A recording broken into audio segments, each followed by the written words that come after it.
José Albino Caetano Duarte, nasci em 5 de agosto de 1948, na freguesia de Campolide, em Lisboa. Depois vim a ser, fui primeiro funcionário das alfândegas e depois delegado de Procurador da República e juiz de Direito, tendo-me reformado como juiz desembargador. A minha família era uma família de origem, como era normal em Lisboa, de origem do campo. O meu pai tinha saído de casa em Ferreira dos Ézeres por volta dos 14 anos para vir trabalhar para a Alzíria e de onde veio depois trabalhar para Lisboa. A minha mãe também vivia numa aldeia perto de Tomar. Casaram, ela trabalhou na fábrica de fiação de Tomar, depois tinha trabalhado numa fábrica em Lisboa, mas entretanto começaram os filhos, os mais velhos, dois dos quais eu já não conheci, e ela deixou de trabalhar. O meu pai foi tendo várias profissões, até que ficou como moço de fretes na empresa de transportes Palhinhas. O moço de fretes, segundo ele nos explicou, funcionava de uma maneira curiosa, que era, eles iam todos os dias para a porta da empresa com uma corda e esperar que fossem contratados para serviços. Ele, a certa altura, foi contratado por um judeu alemão, que tinha fugido do Hitler, e na segunda vez que ele foi lá buscar coisas, disse: eu quero aquele rapaz no transporte. E depois contratou e ele aí foi quando ele começou a ter alguns meios de vida, porque o senhor pagava relativamente bem, mas de qualquer maneira teve sempre um estatuto social, digamos, de uma pequena burguesia, porque no fundo estava na cidade, já era uma pequena burguesia.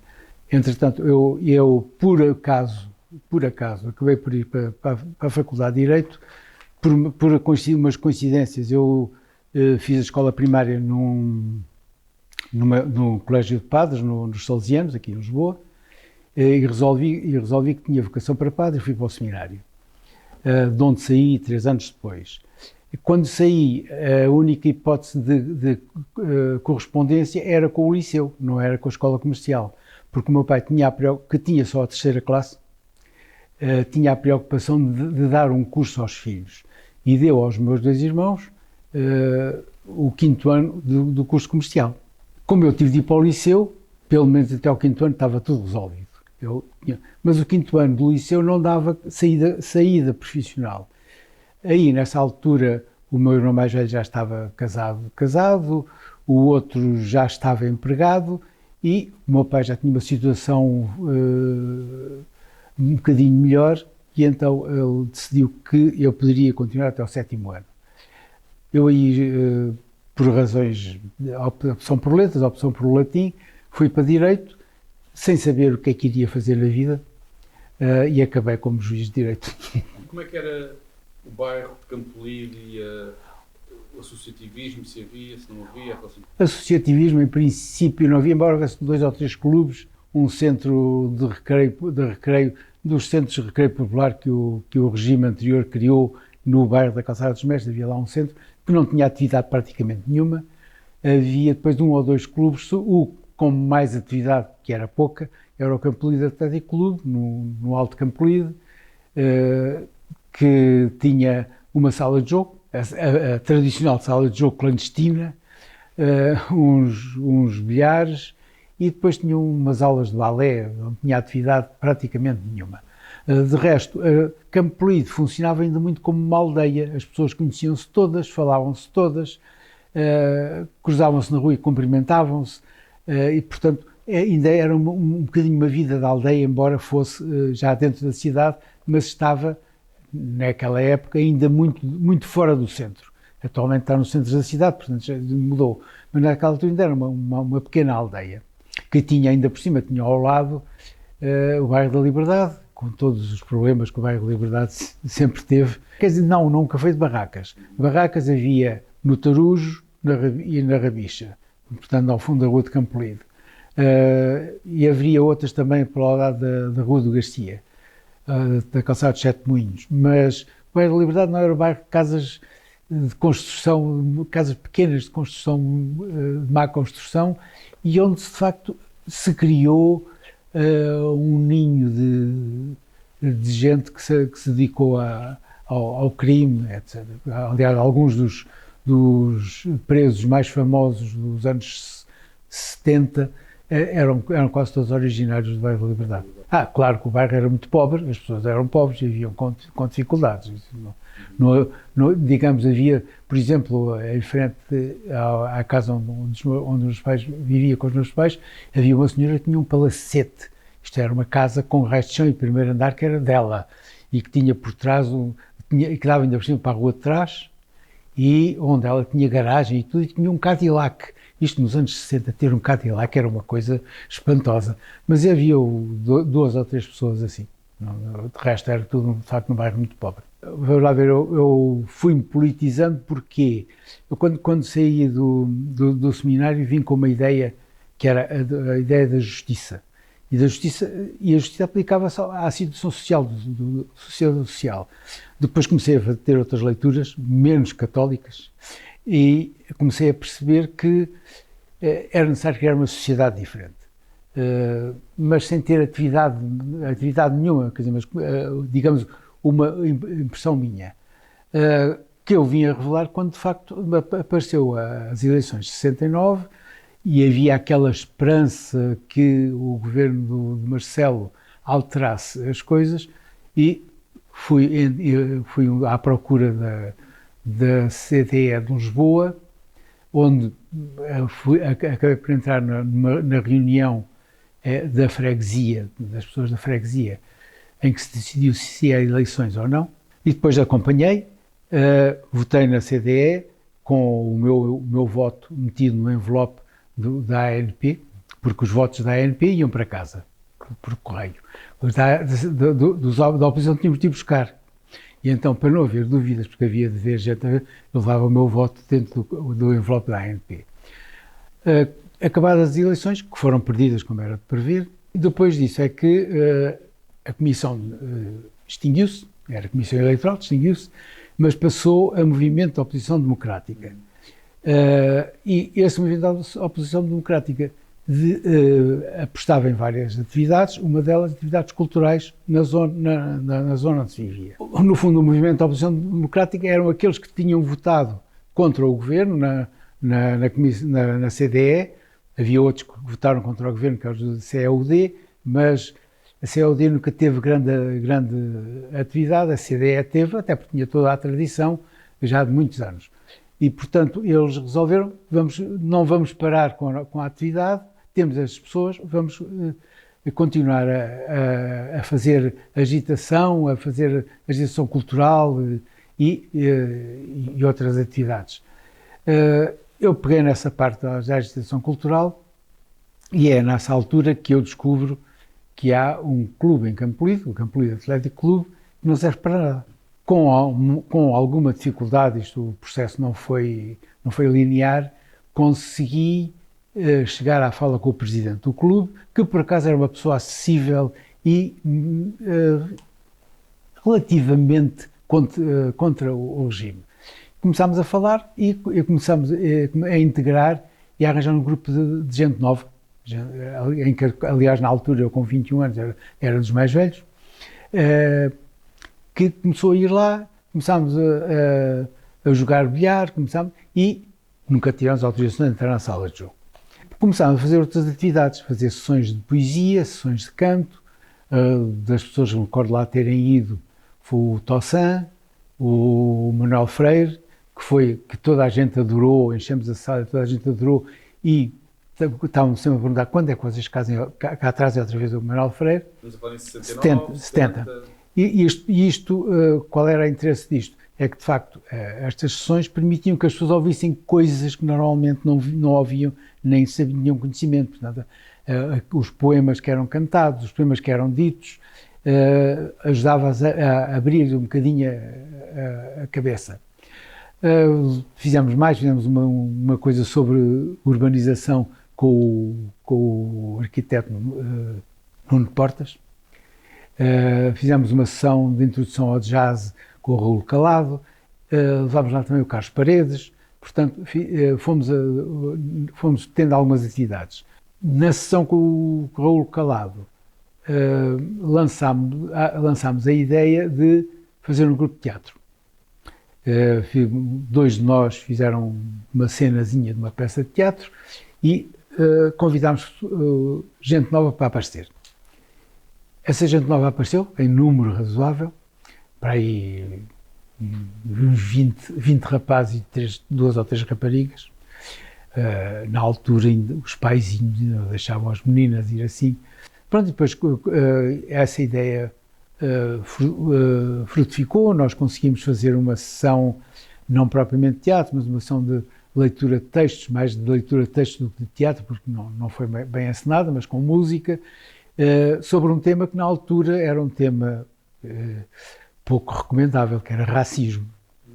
Em 70, fazer uma peça, uma sessão de teatro sobre racismo não era recomendável. E que ainda por cima acabava com todos os intervenientes no palco a cantar o We Shall Overcome, o que era ainda mais inacreditável. Ninguém nos disse nada, as coisas continuaram. É conveniente agora voltar atrás.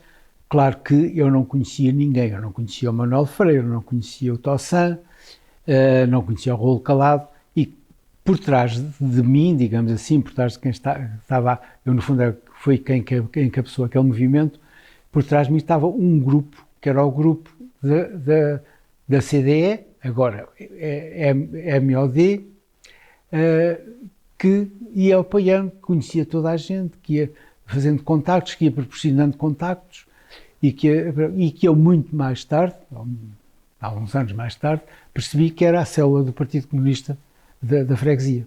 Porque depois vinha saber que de todos aqueles, exceto os que fomos 2 ou 3 que fomos na altura das eleições, todos eles eram militantes do Partido Comunista, faziam parte da célula lá.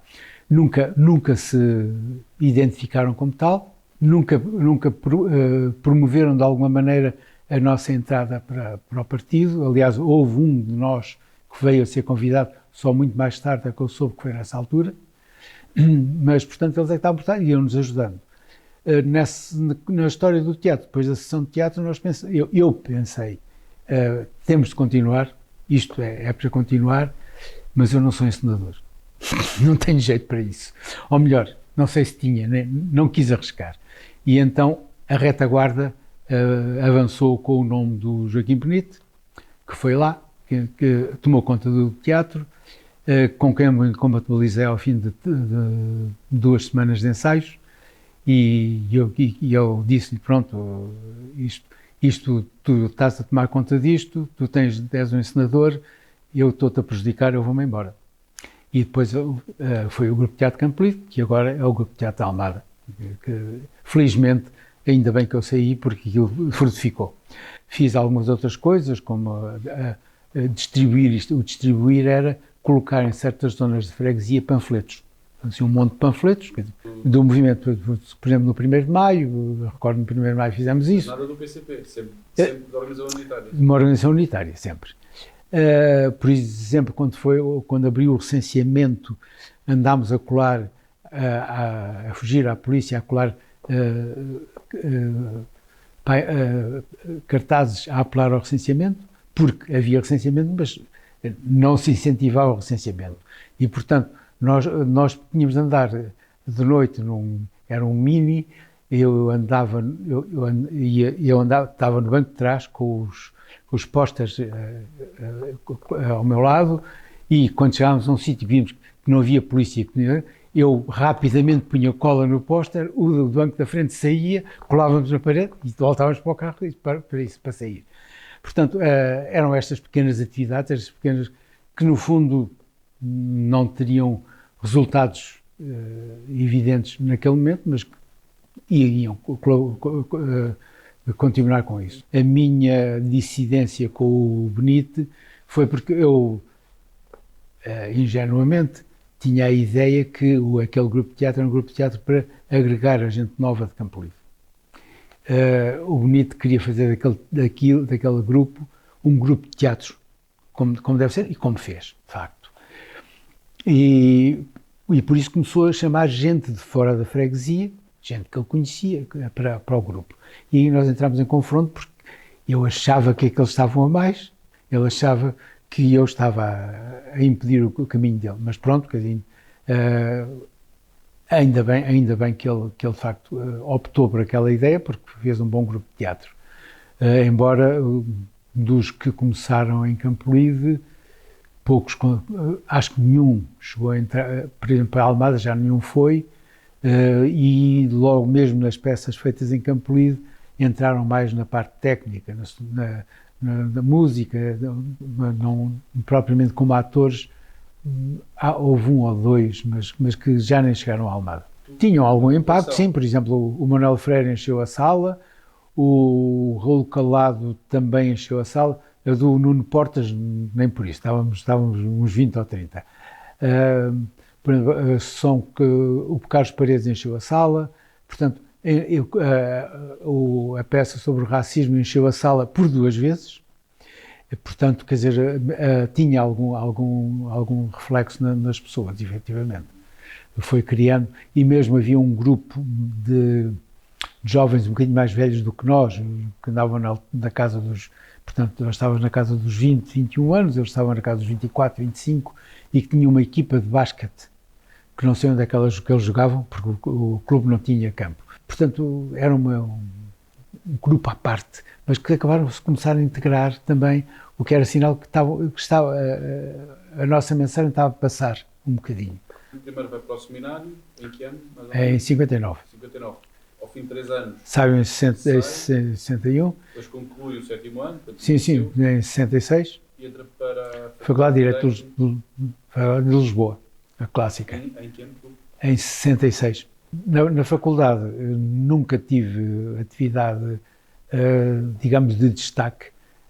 Colaborei nas célebres greves de 69 de apoio às greves de exames de Coimbra, em que ainda entrei nos piquetes de greve, ia com frequência às reuniões das associações de estudantes, mas nunca tive qualquer papel, digamos, especialmente ativo, para além disso. Os piquetes de greve, portanto, a ideia do piquete de greve era tentar persuadir aqueles que quisessem furar a greve a não o fazerem.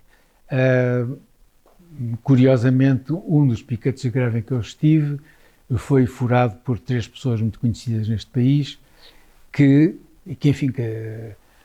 aliás, fui eu que disse aos meus colegas, nós não podemos impedi-los, eles querem passar, passam, que era o Marcelo Rebelo de Sousa, o Jorge Braga de Macedo e a Leonor Beleza. Era o trio que passaram, pronto. Aliás, toda a gente sabia que eles iriam furar a greve, portanto aí não havia dúvida. A dúvida é que havia mais 1 ou 2 do ano deles que também furariam a greve e por acaso naquele dia não passaram. Mas, portanto, a atividade a nível da faculdade foi mais essa. Havia uma coisa que me dizia muito, que era o problema da guerra colonial. Por 2 motivos. Primeiro, eu nunca achei graça a usar armas. Acho que as armas são uma coisa muito pouco útil. E depois, portanto, a guerra, e depois ainda por cima, ensinarem-me a usar armas e obrigarem-me a ir para uma guerra em que eu considerava que quem tinha razão era o inimigo, era uma coisa que me chocava muito, quer dizer, eu ter de ir para um exército e ir combater aqueles que tinham razão, não soava bem. Por isso, há um dia em que há uma manifestação contra a guerra colonial convocada para o Martim Moniz, que não se chegou a realizar. Aliás, soube depois que veio a ser mudada do Martim Moniz para a Praça do Chile, mas também não se realizou na Praça do Chile. O Martim Moniz, como deve calcular, estava tomado pela PIDE e pela Legião Portuguesa. E pronto, eu com 2 amigos e uma jornalista muito conhecida, a Lourdes Féria, andávamos a passear para baixo e para cima a ver o que é que ele dava. A certa altura aproximaram-se de nós 2 senhores da Legião, que disseram: o senhor Fábio, foi-nos acompanhar ali para a esquadra. Fomos para a esquadra. Não havia propriamente ainda uma manifestação. Nada, não havia manifestação. Da esquadra fomos para Foi para que quadros já agora? Ali? da Moraria, aquela aí. Depois lá fomos para o Governo Civil. Quando entrei no Governo Civil eu percebi qual era o meu destino, porque quando estava a dar a identificação e eu disse que estava no terceiro ano de Direito, o senhor que estava a escrever à máquina levantou os olhos e disse assim: você é dos nossos inimigos.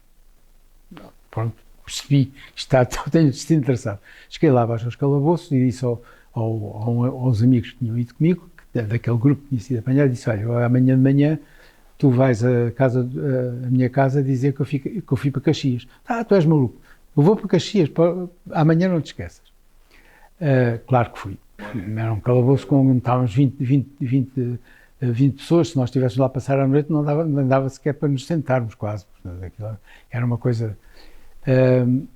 depois eles foram-nos chamando e foram mandando embora, só ficámos detidos, eu e a Lourdes Féria, curiosamente, que eu tinha pouco contacto com ela, e que fomos de carrinha para Caxias. O Governo Civil, Caxias, o Reduto Norte.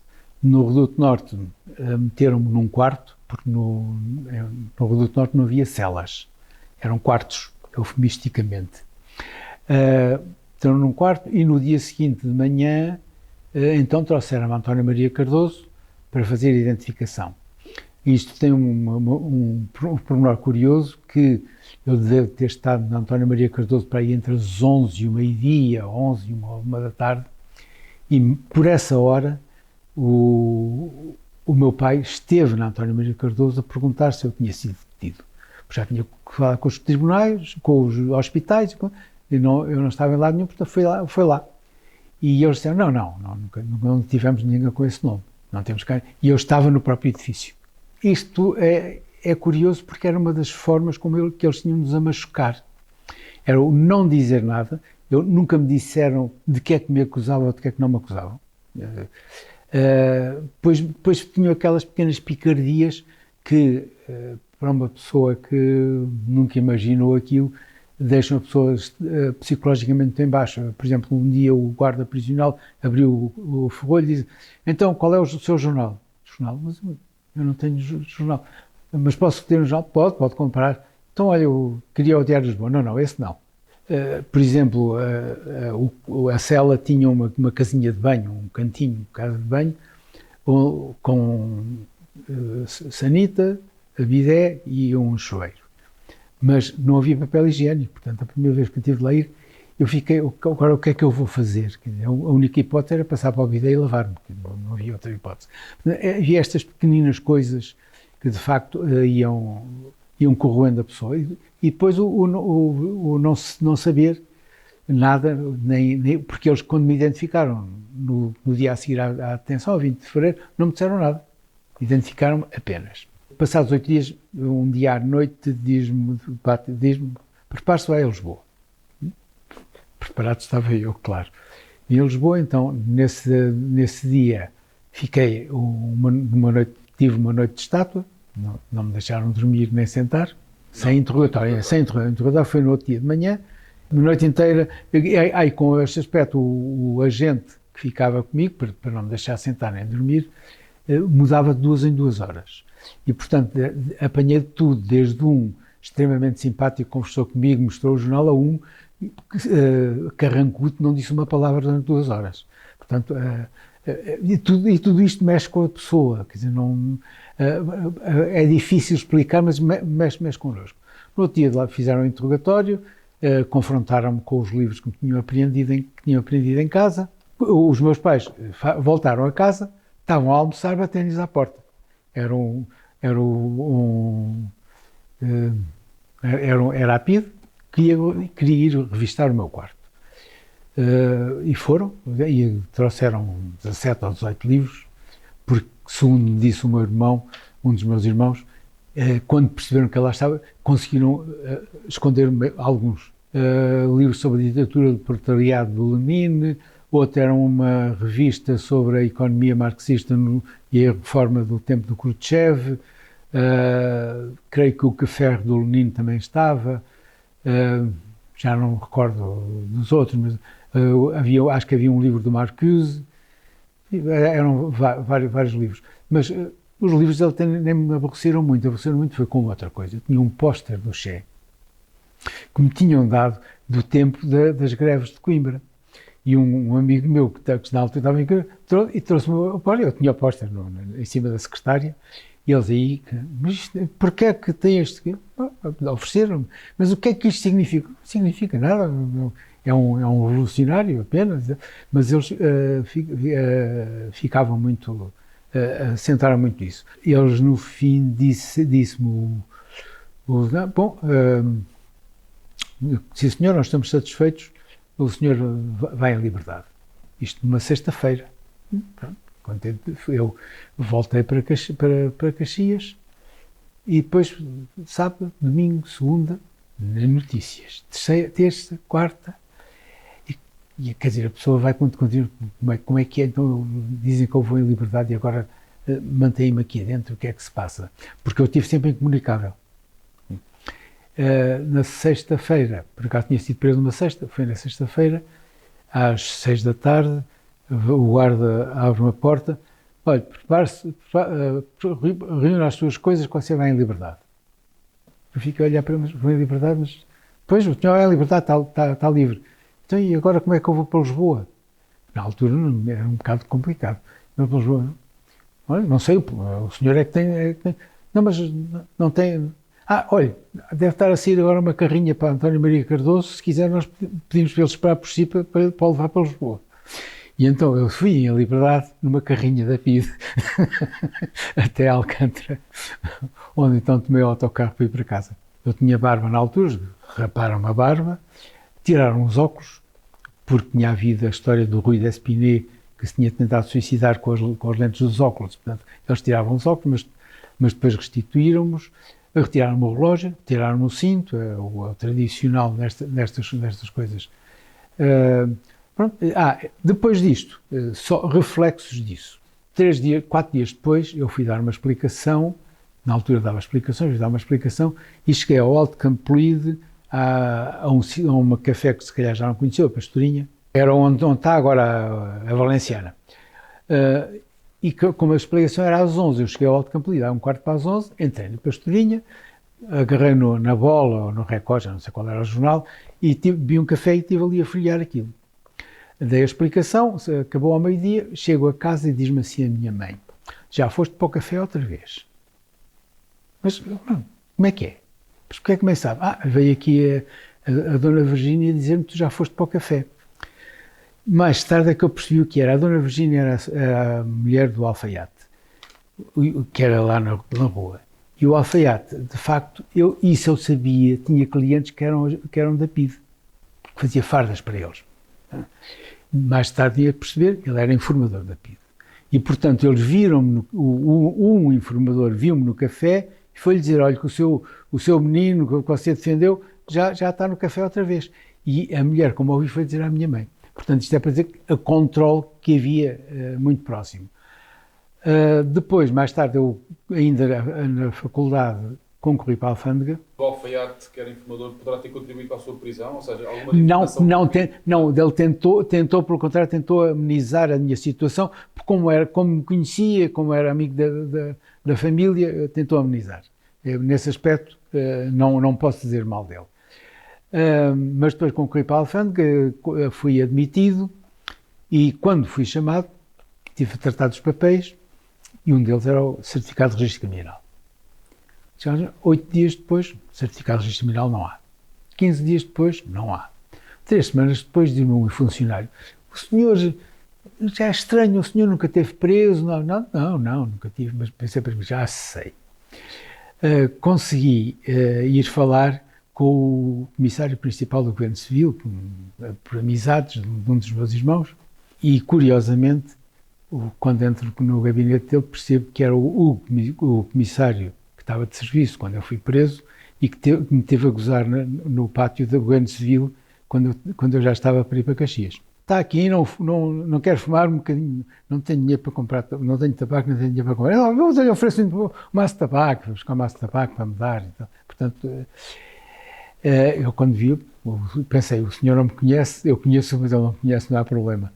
E ele telefona para o diretor do arquivo e às 2 horas eu tinha o registro criminal nas mãos, sem nada. Portanto, eles estavam a assegurar o registro criminal. Tinham lá registado a prisão, mas quer dizer, mas não deixavam fechar o registro criminal. Tinha lá que tinha sido detido. Mais tarde,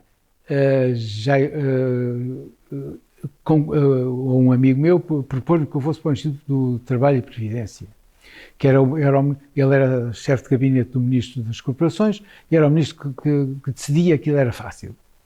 Ele disse que era fácil também, porque dava a vantagem que eu ficava estável num sítio. Na Alfândega estive no Porto, em Vila Formoso, do Alves do Porto, e eu pedi então concordo lá e tal, e eu, depois, passado um mês, não vinha nada. Eu tinha dito que ele era muito rápido. Eu telefonei-lhe, lá. O que é que se passa? O que ainda não veio? Pois é que isto é uma coisa que é o Ministro fala diretamente com o diretor da PIDE. E foram eles que disseram que não, com certeza. Não consegui, depois houve felizmente o 25 de Abril. Mas voltei para Vila Formoso e fui falar com o chefe da delegação da PIDE, que eu já conhecia, convivíamos ali, e fui-lhe expor a situação, dizendo que era de um amigo meu, claro, não disse que era minha. E ele disse-me, o seu amigo vai falar com o Pereira de Carvalho, com o Dr. Pereira de Carvalho, que ele resolve esse problema. E eu lá vim, para Lisboa, lá vim para Lisboa falar com o Dr. Pereira de Carvalho, o diretor da PIDE. Fui, e claro, quando cheguei ele já tinha uma dossiê à frente. Não sei que os livros e o tal, isto tudo, e depois, mas estes livros, disto, o senhor não pode ler estas coisas, isto. E eu nessa altura, quer dizer, o que é que, primeiro começou a dizer, mas o senhor teve na CDE, pois o CDE, sabe, um dos meus irmãos era aluno de Económicas e conhecia muito bem o Dr. Pereira de Moura, dizia muito bem dele, e dizia-me ele, esse enganou muita gente. Depois, quando vem com os livros, eu falei, agora o que é que eu vou justificar para ter os livros? Mas levanto os olhos e numa estantezinha na parede, por trás da cabeça dele, estava o Capital do Karl Marx. E eu, quando vi aquilo, senhor diretor, sabe, eu como jurista vou ter de saber as coisas, tenho de conhecer, quanto mais não seja para as combater, tenho de conhecer estas ideias. O senhor diretor também não é comunista, de certeza, nem marxista, e tem ali o Capital do Karl Marx. E ele engoliu. E pronto, disse, então está bem, vá lá. E, de facto, tive a guia de marcha para mudar de emprego, só que ia tomar posse no dia 27 de Abril. Já não foi. Mudei-me depois de emprego, de facto, para os tribunais, e depois então fiz a carreira nos tribunais. É preso... 19 de março e sou posto em liberdade a 19 de fevereiro, e sou posto em liberdade a 19 de fevereiro de 71 e sou posto em liberdade a 5 de março. Logo de manhã recebíamos um pão, que era para o dia todo, e um púcar metálico com café. Por horas, eu depois, estas horas, eu imagino-as, porque nunca tive o relógio. Acho que era por volta de meio-dia, vinham trazer o almoço. E creio que era por volta das 6 da tarde, que vinham trazer o jantar. Isto era o que eles diziam. De resto, o que é que eu podia fazer? Andar da porta para a janela e da janela para a porta. Aproveitar na janela, via-se passar aquela estrada que liga a autoestrada à Marginal e passei algumas horas com um divertimento que era contar por onde passavam mais carros, se era para Lisboa, se era para a Marginal. Portanto, ver quem é que ganhava. Era uma maneira de passar o tempo. Depois, quando comecei a ter o Diário de Notícias, que foi o que me autorizaram, lia o Diário de Notícias de uma ponta à outra, com o cuidado de ir assinalando o que ia lendo, que era para saber que já tinha lido aquilo e faltava o resto. O que já ocupava umas horas. Pronto, e quer dizer, era de facto, por volta das 3 da tarde, creio eu, isto as horas são terríveis, batiam-me à porta, à hora do recreio, e o corredor estava completamente vazio. Eu seguia pelo corredor completamente vazio, subia as escadas, o corredor em cima estava completamente vazio, metiam-me num cubículo a céu aberto, um cubículo de cima a céu aberto, e estava ali uma hora, por acaso, a apanhar sol, porque naquela altura estava bom tempo. Ao fim dessa hora, eles voltavam a fazer o mesmo percurso, também sempre com os corredores completamente vazios. Nunca vi ninguém, desde que entrei em Caxias até que saí, nunca vi ninguém. Ou melhor, da janela via sair as carrinhas. Eu recordo, na altura, estavam a ser julgados 10 pessoas ligadas ao MPLA, um deles o Joaquim Pinto de Andrade, o outro a Diana Andringa. Eu recordo-me de ver sair a carrinha com eles para os julgamentos. Mas, portanto, era complicado a pessoa ocupar o tempo ali dentro. O jornal ajudou muito, pronto, e depois era à espera, é sempre, porque se nós estamos lá e sabemos porquê e para quê, é uma coisa, não fazendo ideia, ou melhor, eu sabia porque é que estava lá, tinha sido, mas não sabia o que é que eles queriam fazer e, quer dizer, estar nessa incerteza é de facto muito complicado. Sempre em isolamento, sem contacto com nenhum preso. Recordo-me que uma vez lá no recreio, como eles lhe chamavam, houve alguém que tentou contactar comigo através de Morse, com pancadas na parede. Eu não sabia Morse, não respondi. Mas, de resto, não vi ninguém lá dentro. É uma experiência que depois me deu... Foi útil em vários aspectos. Primeiro, eu depois de ir a juiz nunca quis ir para um tribunal criminal, porque sabia o que era estar preso. E pensar que eu tinha de ir para um tribunal e tinha de condenar pessoas à prisão, mesmo que fossem criminosos já, arrepiava-me, porque eu sabia o que era. Aliás, eu dizia isso aos meus colegas e dizia-lhes: se vocês estivessem uma semana numa prisão em condições normais, vocês tinham mais cuidado a condenar pessoas.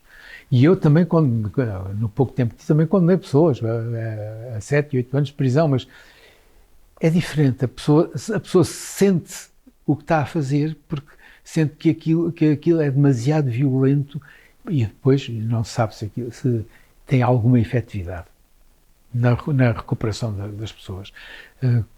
Eu penso que as prisões, infelizmente, são mais uma universidade do crime do que um meio de recuperação.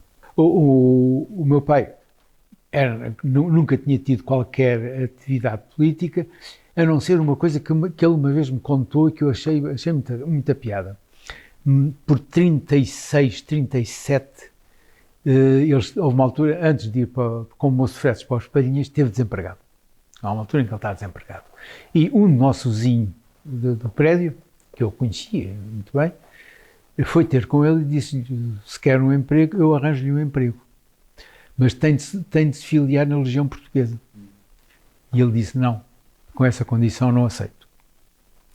É curioso, e em 36, ele na altura tinha 30 anos, estava desempregado, mas não aceitou essa condição. Depois, quando fui preso, eu estava à espera que ele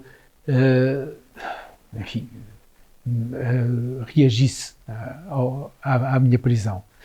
E quando eu cheguei a casa, ele não me disse absolutamente nada. Não me disse: tu não devias ter feito isto, tu não devias ter ido à manifestação, estás a ver o que te aconteceu, agora que vai ser o teu futuro. Não disse uma palavra e nunca abordou o assunto da prisão para me repreender ou para nada. Aceitou perfeitamente, digamos que compreendeu e aceitou.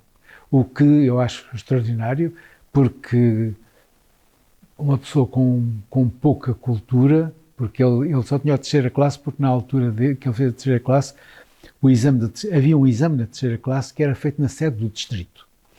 A sede do distrito, para ele, era Santarém, ficava a 70 quilómetros, 70 e poucos quilómetros de onde ele vivia. E, nessa altura, quem é que tinha dinheiro para fazer um transporte de 70 quilómetros?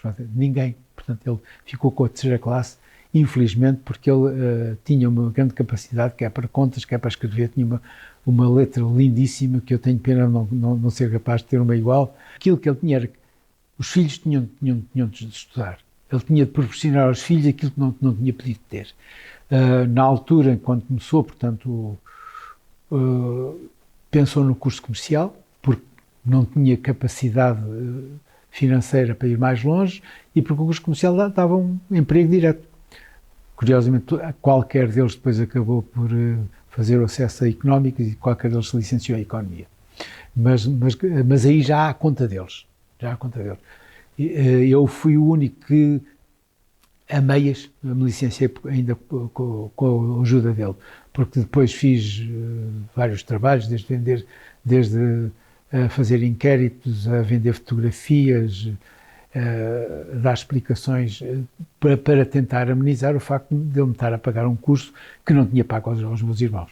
Mas, de qualquer maneira, fiquei extremamente admirado e isso demonstrou-me que era uma pessoa com uma capacidade de compreensão das coisas que eu não pensaria normal numa pessoa da idade dele.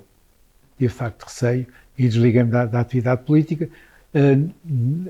Entretanto, veio a questão do emprego. Eu, portanto, foi por volta, no começo de 72, que concorri para a Alfândega e depois estive a estudar para o concurso. Portanto, fiquei com o tempo um bocadinho apanhado, porque tinha a faculdade e tinha todos os dias à noite ia estudar para o concurso para a Alfândega, que era complicado, e não obedecia a cunhas. Eu, por acaso, fiquei em 43º porque não tinha cunha.